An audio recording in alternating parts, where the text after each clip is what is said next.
क्या हो गया?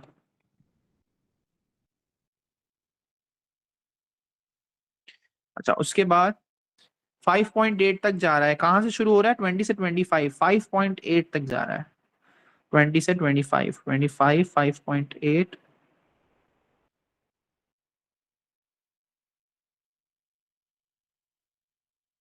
13।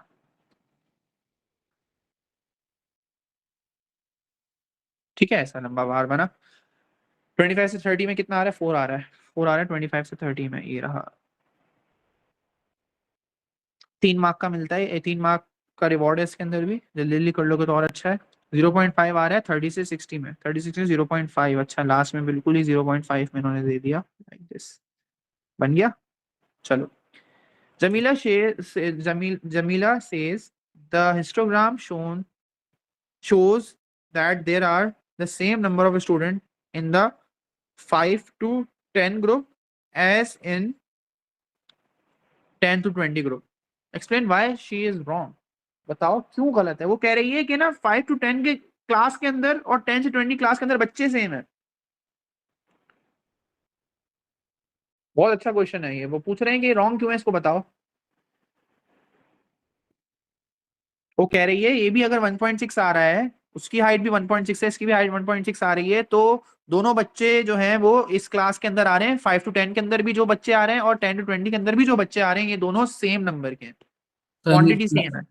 क्लास विद अलग है। पहले बताओ गलत है ना ये, तो गलत क्यों है ये बताओ, रीजन है। क्लास विद चेंज है इस वजह से। हाँ, जबरदस्त। आप बोलोगे क्लास विड या ग्रुप विड जो है इनकी डिफरेंट है। आप बोलोगे फ्रीक्वेंसी डेंसिटी तो सेम है, तो आप लोग लिख दो फ्रीक्वेंसी डेंसिटी। क्या हो गया इसको आज ना, ये भी चाह रहा है बस बंद कर दो। Frequency density is same but class width या ग्रुप लिखा हुआ है ना, तो ग्रुप विड लिख दो तो ज्यादा बेटर है। उसने ग्रुप बोला हुआ है तो हम लिख देंगे group width are different, so frequencies are different. आई बात समझ में? यस। बेसिक बात थी। वो पूछ बोल रही है 1.6 देख के कह रही है कि दोनों की क्वांटिटी सेम है। ऐसा नहीं है, क्योंकि ग्रुप्स डिफरेंट है, उस हिसाब से फ्रीक्वेंसी डिफरेंट आएगी। आगे चलते हैं, इसमें एसिम्प्टोट भी आएगा। जरा बात करते हैं इस पे। Diagram shows sketch of the graph of exponential graph है, नजर आ रहा है। क्यों एक्सपोनेंशियल ग्राफ है? देखो 2 की पावर x रखी हुई है इन्होंने। एक्सपोनेंशियल ग्राफ है, उसके साथ कुछ भी किया हुआ हो, आगे वो 3 से मल्टीप्लाई करा रहे हो, +5 करा रहे हो, कुछ भी करवा रहे हो, लेकिन एक बात याद रखना कि इसमें 2 की पावर x है, तो इसको और इसको कंपेयर किया जाए तो ये हमारा एक्सपोनेंशियल ग्राफ है, जो ऐसे जाके जाता है ऊपर और कट करके ऐसे ऊपर चले जाता है, जैसे ऊपर दिख भी रहा है आप लोगों को। Graph crosses the y axis at point A, find the coordinate at that point. अच्छा, पॉइंट ए को क्रॉस कर रहा है। पॉइंट ए को कौन क्रॉस कर रहा है? कौन? Point A x y axis को क्रॉस कर रही है, तो एक्स कोऑर्डिनेट क्या होगा? यहाँ पे 0 होगा। बात की थी हमने इस पे। क्या हुआ? जाओ। नहीं बस। अच्छा, मुझे लेने। हाँ, मुझे लेने आना पड़ेगा ना। y = 8 आ रहा है, तो 0,8 अरीब का है। ठीक है, ठीक है। अच्छा, यहाँ तक वही बात। 2 मार्क का सवाल, आंसर था, बहुत आसान है। Write down the equation of the asymptote of the graph of the y = 3 times 2x + 5। हाँ, एसिम्प्टोट आ गया इसके अंदर। याद करो, हमारे पास एक नॉर्मल एक्सपोनेंशियल ग्राफ था। लेट्स से अगर मैं बिल्कुल नॉर्मल एक्सपोनेंशियल ग्राफ की बात करूं, इसके अंदर आपको ग्राफ ऑफ फंक्शन रिकॉल करना पड़ेगा। हमारे पास अगर एक नॉर्मल सा एक ग्राफ था जो पॉजिटिव होता है हमारा एक्सपोनेंशियल का, तो उसमें ऐसे जाता था ग्राफ, लाइक दिस। ठीक है, ऐसा ही बनता था। लेकिन ये बात याद रखो कि वो पॉइंट पता है कहाँ करता था? 1 पे।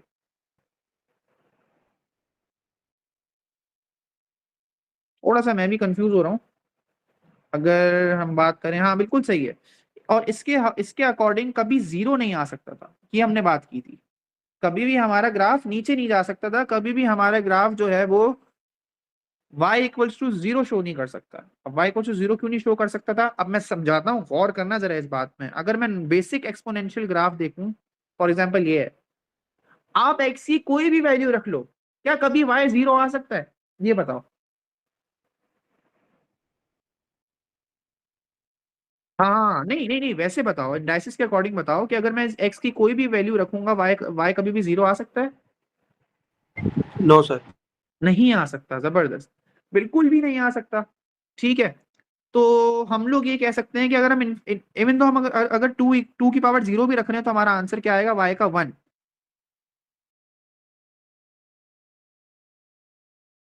Right sir.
हेलो सर, छुट्टी हो गई।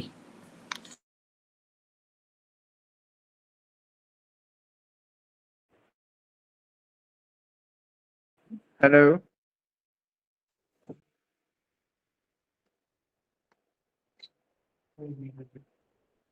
हेलो, जी यस। मेरी गाड़ी सबको। हाँ। तो हम कहाँ पे थे, मैं कितना टाइम हो गया मैं बाहर था क्लास से? 5 सेकंड हुए होंगे, 5 सेकंड। अच्छा अच्छा, देखो ये एसिम्प्टोट वाली बात, मैं ये कह सकता हूँ कि ये लाइन y इक्वल टू 0 है जो मैंने हाईलाइट की है, तो ये इसके लिए एसिम्प्टोट होगी, क्योंकि यहाँ हमारा ग्राफ क्रॉस नहीं कर रहा, ये बोल सकता हूँ मैं। यस। ठीक है, गुड। अच्छा, अब क्या गेम है, हमारा ग्राफ जो है ना, लेट से अगर मैं लिखता हूँ y is equal to 2 power x plus 1, तो हमारा ग्राफ पता है क्या हो जाएगा, 1 अप हो जाएगा, एक ऊपर चला जाएगा, तो ग्राफ अब हमारा क्या होगा, कैसा होगा, 1 अप हो जाएगा। अभी आप लोग प्रीवियस ग्राफ से इसको कंपेयर करना, प्रीवियस ग्राफ में मेरा एसिम्प्टोट जो है y इक्वल टू 0 आ रहा था, y इक्वल टू 0 की लाइन जो मैंने हॉरिजॉन्टल, जिसको x एक्सिस भी बोल सकते हो, अब मेरा ग्राफ कुछ ऐसा बन रहा है जिसमें मेरा ग्राफ कहाँ कट कर रहा है, 2 पे क्यों कट कर रहा है, ये 1 अप हो गया है ग्राफ। तो ये इसके लिए अब एसिम्प्टोट क्या बन जाएगा, y इक्वल्स टू 1। कुछ बात समझ में आई? y इक्वल्स टू 1 का मतलब ये कुछ भी कर लो, यहाँ x की कोई भी वैल्यू डाल दो, आप लोग कभी भी y जो है 1 नहीं ला सकते। अब आ रही है कुछ बात समझ में? ठीक है, गुड। इसी तरीके से अब मैं इसको 2 अप करूंगा तो ये 3 बन जाएगा, और y इक्वल्स टू 2 पे ये कभी भी क्रॉस नहीं करेगा। तो यहाँ पे देख सकते हो ये ग्राफ कितना अप हुआ है, 5 अप हुआ है ये ग्राफ। ओके।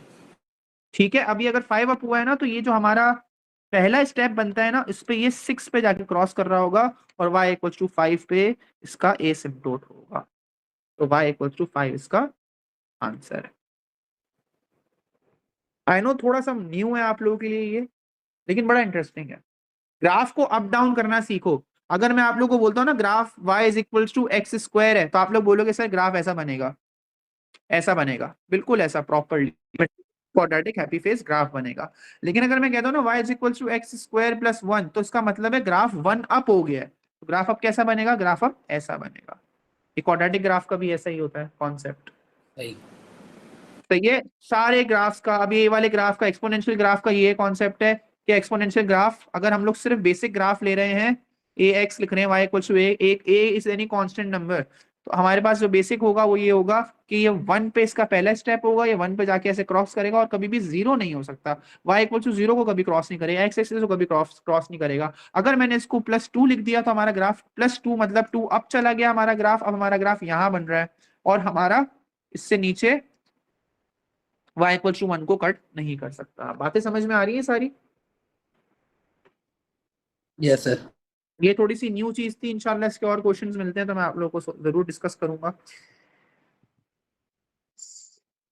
यहाँ तक रखना है तो पार्ट 2 हम लोग कल कर लें, क्योंकि हमारी क्लास मेरे ख्याल में अच्छी खासी हो ही गई है, 2 घंटे हो गए क्लास को। यार क्वेश्चन पूरा करा देना तो जितना सा करा देते हैं। आई डोंट नो, किसी को याद है कि हम लोगों ने स्पेसिमेन कब स्टार्ट किया है? तो हम देख भी लें कि हम लोग ने कितना टाइम लगा दिया इसमें। 1 आवर 13 मिनट्स या 30? 30। 1.5 घंटा? यस। 1.5 घंटा तो ज्यादा है भाई। नहीं, मुझे क्यों याद आ रहा है, मैं तो 10 बजे तक तो वो समझा रहा था। 1 hour अब 22 minutes में।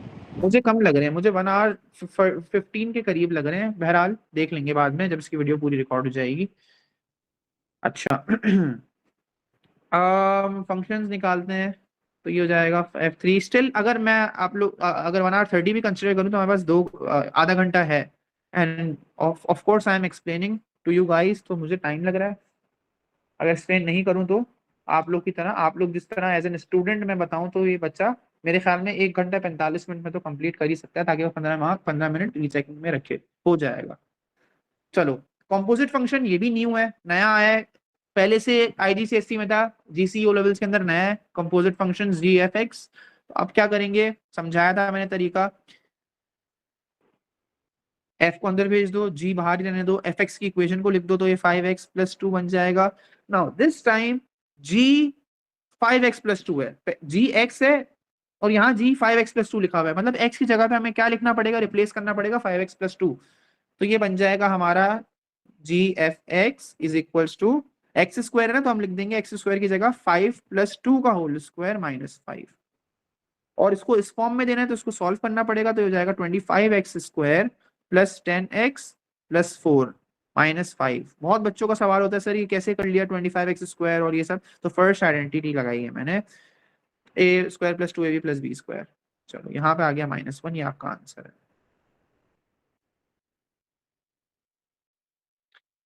अच्छा, एच एफ एक्स और 3 और इक्वल्स टू, ये भी हमारे पास कंपोजिट फंक्शन का ही है। हम पहले एच एफ को टारगेट करते हैं, क्या एच एफ कैसे निकालना है? तो एच अंदर एफ, एच बाहर एफ अंदर, वही एफ की 5x+2 आ जाएगा। एच बाहर है, अब एच के एक्स को रिप्लेस करना है विद दैट, तो ये हो जाएगा आपका 7 - 5x+2, ब्रैकेट जरूर लगाना। तो 7 - 5x - 2, ये हो जाएगा आपका 5 - 5x, ये आपका निकल गया। ठीक है, ये क्या निकला है, एच एफ एक्स निकला है कंपोजिट का। ठीक है, उसके बाद अब इसको इसमें डाल दो तो ये हो जाएगा 3/5 - 5x इक्वल्स टू -1। सॉल्व करेंगे, 3 इज इक्वल्स टू -5 + 5x, वहां जाके मल्टीप्लाई करा दिया, ये बन जाएगा 3 + 5 is equals to 5x, 8 equals 5x, x is equals to 8/5। इसको फर्दर सॉल्व किया जा सकता है या फिर ऐसे भी आंसर दे सकते हो। ओके। सही है, अब आप लोग खामोशी से सुनते रहो। जहाँ पे कोई इशू होगा तो कॉम्प्लेक्स क्वेश्चन आएगा, मैं उसको जो है वो हेल्प करता हूँ।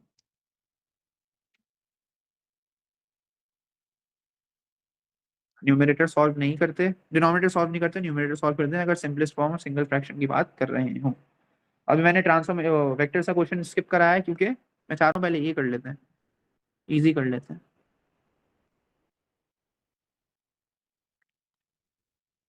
अगर कोई बच्चा डायरेक्ट मल्टीप्लाई करता है ना, ऐसे फर्स्ट स्टेप नहीं दिखाता है, अच्छी बात है करे, कोई मसला नहीं है, लेकिन वो इस माइनस की मिस्टेक, इस साइन की मिस्टेक कर लेता है, तो कीप दैट इन माइंड। अगर आप लोग डायरेक्ट नहीं कर रहे हो तो आप लोग ध्यान रखोगे -5 जो है वो -1 से मल्टीप्लाई हो रहा होता है, ये भूल जाते हैं अक्सर बच्चे।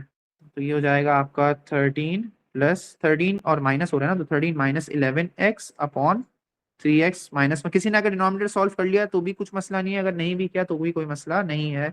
टाइम बचाना है, नहीं करो तो अच्छी बात है,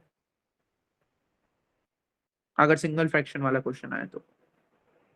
चलो, ये क्या है, मेंसुरेशन के 2 सवाल है, दूसरा सवाल है the area of the major sector. ठीक है, area of the major sector कहा जा रहा है, तो मैं क्या करूंगा, the diagram shows the minor sector 100 है, तो हम 360 - 100 करते हैं तो उस तरफ का एंगल आ जाएगा 260,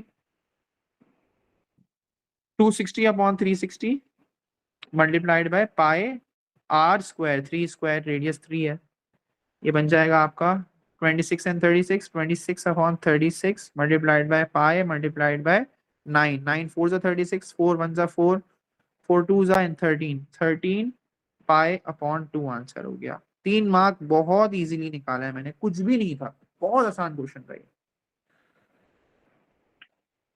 अच्छा, उसके बाद आप लोगों को हमने कंप्लीट स्क्वायर मेथड भी कराया हुआ है, ये अगेन रिवाइज हो रहे हैं। यहाँ पे बीच का जो नंबर होता है उसको हाफ करके पहले प्लस स्क्वायर के साथ लिखते हैं, फिर माइनस स्क्वायर के साथ लिखते हैं, ताकि वैल्यू चेंज ना हो और हम लोग उसको इसके लिए फर्स्ट आइडेंटिटी लगा सकें, सेकंड आइडेंटिटी लगा सकें। लग गई सेकंड आइडेंटिटी, ये हो जाएगा 9 माइनस 19, ये हो जाएगा एक्स माइनस 3 का होल स्क्वायर और माइनस 28, ये रहा आपका answer. Use your answer in part A to write down the coordinates of the turning point of the graph. Coordinate of the turning point of the graph, इस चीज को समझो कि ये हमारा साइन चेंज करके एक्स कोऑर्डिनेट होता है और ये वाई कोऑर्डिनेट होता है। तो वाई एक्स कोऑर्डिनेट हमारा क्या होगा, ये यहीं पे नीचे ही कर लेता हूँ। तो हमारा एक्स कोऑर्डिनेट क्या होगा, हमारा साइन चेंज करके लेते हैं तो साइन चेंज करके 3 हो गया x coordinate, y coordinate minus 28 हो गया, 3 एंड माइनस 28।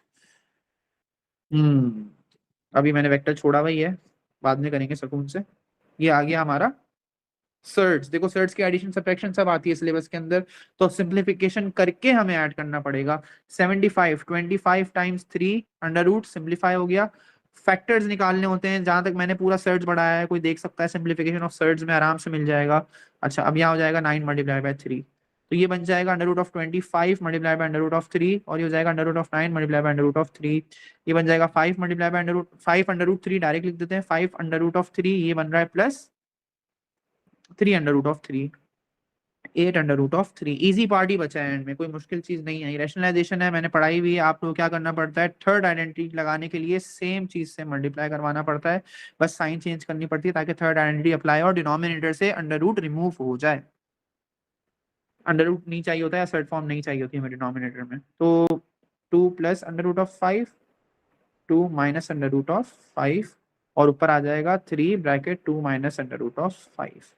ये हो जाएगा 6 माइनस 3 अंडर रूट ऑफ 5, नीचे आ जाएगा 2 square plus under root of 5 का स्क्वायर, जाएगा 6 minus 3 under root of 5 upon 4 plus 5। Final answer 6 minus 3 under root of 5 upon 9।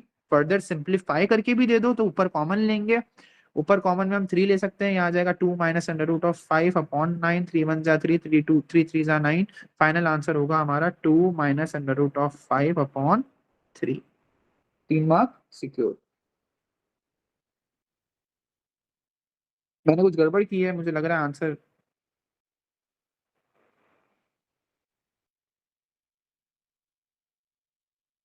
ये मल्टीप्लाई हुआ, ये मल्टीप्लाई हुआ है ना।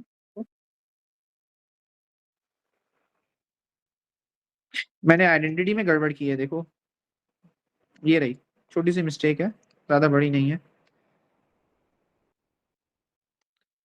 उसी वक्त देख लेना चाहिए। मैंने भी देख लिया, क्रॉस चेक कर रहा था तो मुझे गलती नजर आई। ये होगा आपका -1 और ऊपर होगा 6 माइनस 3 अंडर रूट ऑफ 5। अच्छा, बाकी ये कैसे आया वो आप पूछ रहे थे सवाल, आपको जवाब मिल गया ये वाला। ओके, अच्छा -1 डिनोमिनेटर में अच्छा नहीं लग रहा तो माइनस से मल्टीप्लाई करा दो ऊपर नीचे, तो नीचे मल्टीप्लाई होगा 1 बन जाएगा, खत्म हो गया। ऊपर होगा तो -6 प्लस 3 अंडर रूट ऑफ 5 हो गया, ठीक है। और इसको ऐसे भी लिख सकते हैं 3 अंडर रूट ऑफ 5 माइनस 6, तो एक प्रॉपर फॉर्म आ जाएगी, ठीक है। ये होगा हमारा आंसर। अब क्या रह गया, वेक्टर रह गया, 3-4 मार्क का पेपर रह गया। ओ ए दिया हुआ है 2G, ओ बी दिया हुआ है 2G और ओ ए दिया हुआ है 2F, ठीक है। रेशो दिया हुआ है x is a point on A B, हम बना लेते हैं, हम लगा देते हैं ए बी में point, x is a point on A B. अच्छा, ए बी बनाया हुआ नहीं है तो डायगोनल बनाना पड़ेगा, ठीक है। x is a point on A B such that A X and X B is 3:1। Most likely यहाँ पे होगा x, रीजन क्योंकि ये बड़ा दिखा रहा हूँ मैं रेशो, ये रेशो 3 है और वो रेशो 1 है। रेशो सा गेम आना चाहिए वेक्टर्स में, रेशोज स्ट्रांग होने चाहिए अगर आप लोग वेक्टर्स कर रहे हो। सबसे पहले कहा जा रहा है ए बी निकालो, वेरी इजी। ए से ए बी निकालने के लिए for A B we can go from A से ओ एंड देन ओ से बी।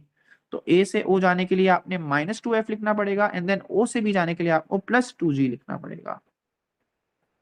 2 marks secured. जो मैंने x की पोजीशन बनाई है वो नेक्स्ट पार्ट में हेल्प करेगी, डोंट वरी।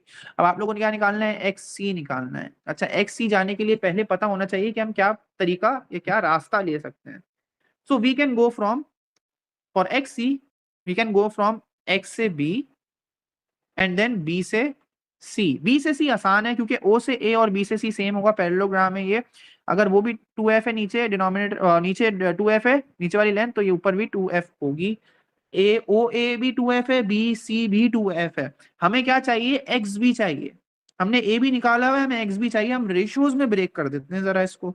तो रेशियोज का गेम ऐसे है कि अगर पूरा ए बी आपका 3 रेशो का है, तो पूरा ए बी का वेक्टर कितना है, -2f + 2g, -2f + 2g, उसका पूरा का पूरा 4 रेशो है। 3 रेशो नहीं है, 4 रेशो है। और आपको एक्स भी निकालना है, तो 1 रेशो का निकालना है आपको, कि 1 रेशो का आंसर क्या आ रहा होगा। तो आपने 1 लिख दिया, क्रॉस मल्टीप्लाई करो तो ये बन जाएगा हमारे पास अपॉन 4 ऑफ कोर्स।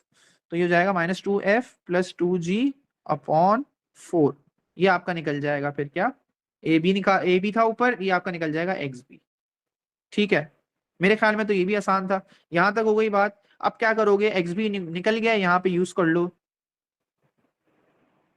अपॉन 4, और बी सी क्या था हमारा, 2f था, तो 2f लिख दो ऐसे ही। अब इसको आगे सॉल्व करने के लिए क्या कर सकते हो आप लोग, आगे सॉल्व करने के लिए एलसीएम ले लेंगे। गुड, एलसीएम ले लेंगे, शाबाश। तो हो जाएगा 8f अपॉन 4, फिर ये हो जाएगा आपका आगे 2g plus 6x 2g + 6f upon upon 4। Further simplify किया जा सकता है, 2 कॉमन लेके 2 अंदर आ जाएगा, g + 3f और नीचे आ जाएगा 4, तो ये कैंसिल हो जाएगा, ये बन जाएगा g + 3f upon 2 answer. Right sir. अब मुझे बताओ कितना टाइम रह गया है,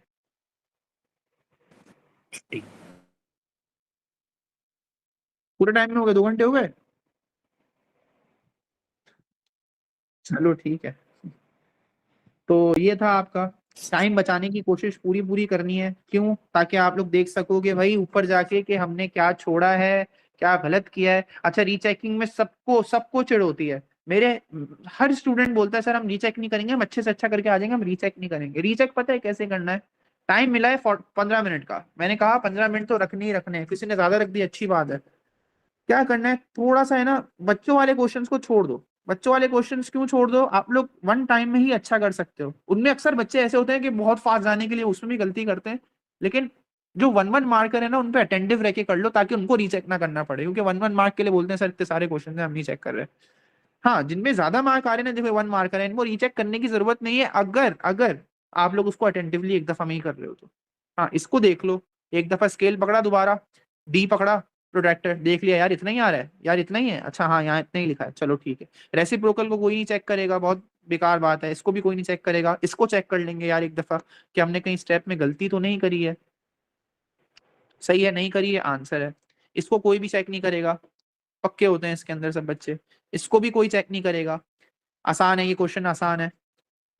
इसमें भी ग्रेडियंट एक्सट्रैक्शन में भी कोई इशू नहीं है, अगर आप लोग, मैंने आप लोगों को परफेक्ट किया है ग्रेडियंट एक्सट्रैक्शन में। हाँ, साइमल्टेनियस इक्वेशन को एक दफा चेक कर लोगे। अच्छा, कुछ बच्चों का सवाल था साइमल्टेनियस इक्वेशन चेक कैसे करनी आनी चाहिए, पता है कैसे करनी है, दोनों में से कोई भी इक्वेशन उठा लो आप लोगों को जो अच्छी लग रही है, आफ्टर आंसर दोनों में से कोई एक इक्वेशन उठा लो, जैसे ये इक्वेशन उठा रहे हो आप लोग, ठीक है। एक्स वाई की वैल्यूज डाल दो, वाई की क्या वैल्यू है -1, एक्स की क्या वैल्यू है 3,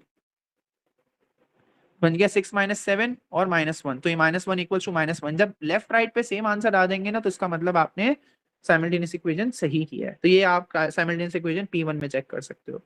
आगे इसको एक दफा बैठ के थोड़ा सा, इसमें 5 मिनट लगाने हैं कि भाई एक एक स्टेप देख लूं कि यार ये बड़ा क्वेश्चन था, खतरनाक क्वेश्चन था, इसमें मार्क कट सकते हैं, तो कोई मिल जाए, कोई इशू मिल जाए, उसको रिजॉल्व कर लेना।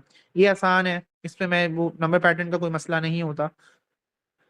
इसके बाद क्या है, वेक्टर्स, वेक्टर्स को देख लो।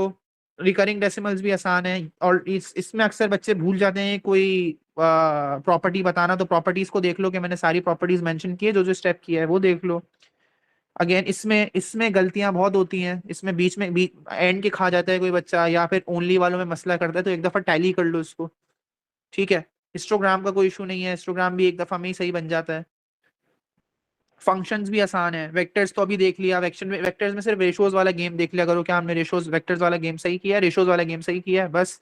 ये इसमें कौन सी गलती होती है, अभी बार बार बता रहा हूँ, इसमें ये वाली गलती हो जाती है, तो ये गलती जरूर एक दफा इस तरह के क्वेश्चंस में ये गलती जरूर टैली कर लेना, बाकी आसान है, कुछ भी नहीं है, ठीक है। अब जैसे ये लास्ट में सर्च में भी मुझसे एक गलती हो गई थी, लेकिन मैंने उसी वक्त चेक कर ली, तो आप लोग भी एक दफा गो थ्रू मार लेना कि यार मैंने कोई आइडेंटिटी सही लगाई है, ऊपर डबल ब्रैकेट, ऊपर एक्सपेंशन सही करी है, एंड में सिंप्लीफिकेशन सही करी है, तो एक ये भी चीज देख लेना, तो इस तरीके से पेपर करना होगा, ठीक है। Okay sir. तो पेपर की डिफिकल्टी क्या थी, आप लोग अपने हिसाब से बताओ मुझे, इस 100 मार्क के पेपर में कितनी कर सकते थे, अभी अभी इतनी ईयरली की तैयारी नहीं है, लेकिन अभी भी कितना कर सकते थे परफॉर्म, कोई अंदाजा? सर ये इतना मुश्किल है कंपेयर टू 2021, तो इतना इजी था, हद से ज्यादा इजी है मुकाबले तो, ये मुश्किल है, मतलब उसके मुकाबले ये बहुत ज्यादा मुश्किल जो 2021। यार देखो स्पेसिमेन होते हैं मुश्किल, एक बात है स्पेसिमेन मुश्किल है, और स्पेसिमेन है ना न्यू भी है आप लोगों के लिए, क्योंकि अब नए पैटर्न से देखना पड़ रहा है, क्वेश्चन थोड़े से डिफरेंट कर देते हैं वो लोग। अब देखो ये आपको बहुत कम मिलेंगी, स्टेटमेंट्स वाली बातें बहुत कम मिलेंगी, अब स्टेटमेंट्स भी आ गई हैं, उसके अंदर स्टेटमेंट्स भी देनी आनी चाहिए। हाँ, इसमें मेंसुरेशन ज्यादा डाल के इन्होंने मुश्किल किया हुआ था, लेकिन मेरे हिसाब से मुझे जहां तक लग रहा है, ये मेरे जो बच्चे हैं अभी बैच में, ये 75 अबव तो सारे स्कोर कर रहे हैं मेरे हिसाब से। जैद 2021 का आसान है, उसके बाद 2022 और 23 पे आप जाओगे तो इसी पैटर्न के हिसाब से आ रहे हैं। सही, फातिमा रिकॉर्डिंग बंद कर दो आप। शायद वो कोरोना की वजह से शांत दिया होगा उन्होंने।